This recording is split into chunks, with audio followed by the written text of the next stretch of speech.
Good morning विद्यार्थी मित्रों। पाठ 2 कथनी और करनी।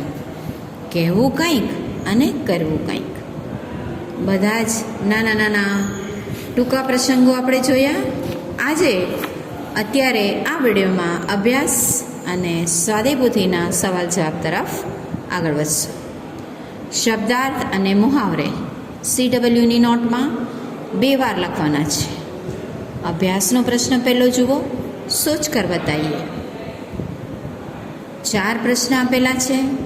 ચારેયના જવાબમાં તમારે તમારા વિચાર શક્તિને ખીલવવાની છે અને જવાબ જાતે લખવાના છે।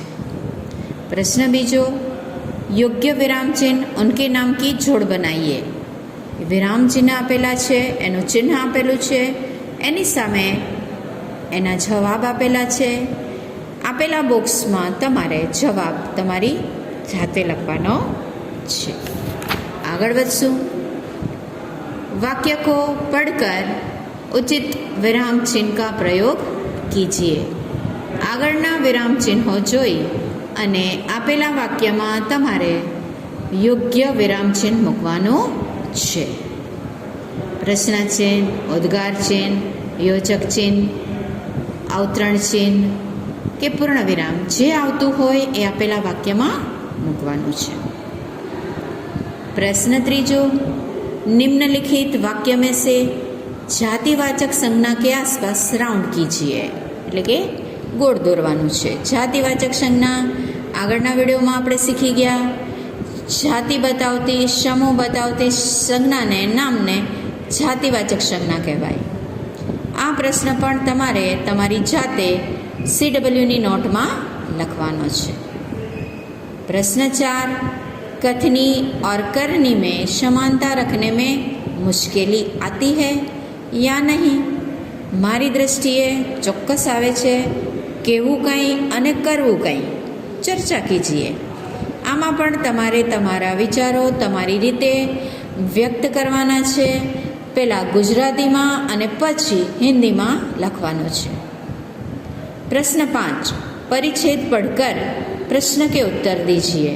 આગળના એક વિડીયોમાં પણ આપણે શીખી ગયા ગદ્યાર્થ ગ્રહણ અને પદ્યાર્થ ગ્રહણ। પેરેગ્રાફ સારી રીતે વાંચવાનો, બરાબર વાંચવાનો અને પછી એના જવાબ, પ્રશ્ન જે આપેલા છે એના જવાબ આપવાના રહેશે।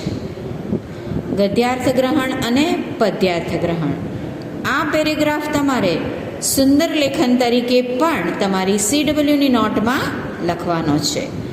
પહેલાં તમારે બરાબર સુંદર લેખન તરીકે લખવાનો, ત્યાર પછી એના પ્રશ્ન આપેલા છે કે हम पर किस किस का ऋण है, माता का ऋण हमें कैसे अदा करना चाहिए, किस व्रत का पालन करना अत्यंत कठिन है, किसे देशभक्त नहीं कहा जा सकता, गद्यांश को उपयुक्त शीर्षक दीजिए। गद्य એટલે પેરેગ્રાફ, ફકરો અને પદ્ય એટલે કવિતા। કવિતામાંથી પણ તમને આ રીતે પ્રશ્ન જવાબ પૂછાઈ શકશે, જે પરીક્ષાલક્ષી આ પ્રશ્ન છે।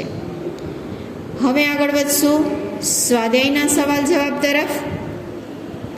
અંદાજ અપના અપના પોતાના વિચારો વ્યક્ત કરવાના છે। આગળ આપણે જોયું કથની और करनी में अंतर વિષય પર अपने विचार लिखिए। એ જ પ્રશ્ન રિપીટ છે। તો પહેલાં આગળ ચર્ચા કરવાની હતી, અહીંયા તમારા વિચાર લખવાના છે। ખૂબ જ સારી રીતે વિચારી અને આ પ્રશ્ન પહેલાં ગુજરાતીમાં અને પછી હિન્દીમાં લખજો। ત્યાર પછી कथनी और करनी में अंतर विषय पर अपने दोस्त ने जो विचार लिखे हैं उन्हें पढ़िए। તમારા મિત્ર પાસેથી એની નોટબુકમાં, એની કોપી બુકમાં જેણે લખેલું છે એ વાંચજો અને વિચારજો। प्रश्न ત્રીજો, करके दिखाइए। कोष्ठक में दिए गए शब्द को उचित क्रम में रखकर उदाहरण के अनुसार वाक्य लिखिए। उदाहरण, फूल तोड़ना मना है। એક સરખું કરવાનું, પહેલાં ચારેય રાઉન્ડ બતાવેલા છે, એક વાક્ય બનાવવાનું છે, એક સરખી નિશાની કરવાની છે અને પછી વાક્ય બનાવવાનું છે। એટલે આખો કોઠો દોરવાનો, અલગ અલગ ચિહ્ન કરવાના અને વાક્ય બનાવવાના છે। ન સમજાય તો પૂછી શકો છો। ભાષા સજ્જતા પ્રશ્ન પહેલો, પઢકર સમજીએ. પઢકર સમજીએ આખે આખો પેરેગ્રાફ વાંચવાનો છે બરાબર, અને એની નીચે કહેવત આપેલી છે. આ કહેવતને તમારે બરાબર સમજવાની છે. આમ કે આમ ગુઠલિयों के दाम, दोहरा लाभ होना. जैसी करनी वैसी भरनी, कर्मों के अनुसार फल मिलना. साच को आँच नहीं, सच्चे व्यक्ति को कोई भय नहीं होता. काला अक्षर भैंस बराबर, बिल्कुल अनपढ़ होना. આ કહેવત છે એ અનુભવો પર આધારિત છે અને સમાજમાં રૂઢ હો ગઈ છે, એટલે કે સ્થાપિત થઈ ગઈ છે. આ કહેવત તમારે બરાબર સમજવાની છે અને CWની નોટમાં 2 વાર લખવાની છે. પેરેગ્રાફ સારા અક્ષરે લખવાનો, ત્યાર પછી કહેવત એ 2 વાર લખવાની છે, પેરેગ્રાફ 1 વાર. આગળ વધશું. निम्नलिखित वाक्य को पढ़कर रेखांकित शब्द को ध्यान से देखिए. લીટી કરેલા શબ્દ જુઓ.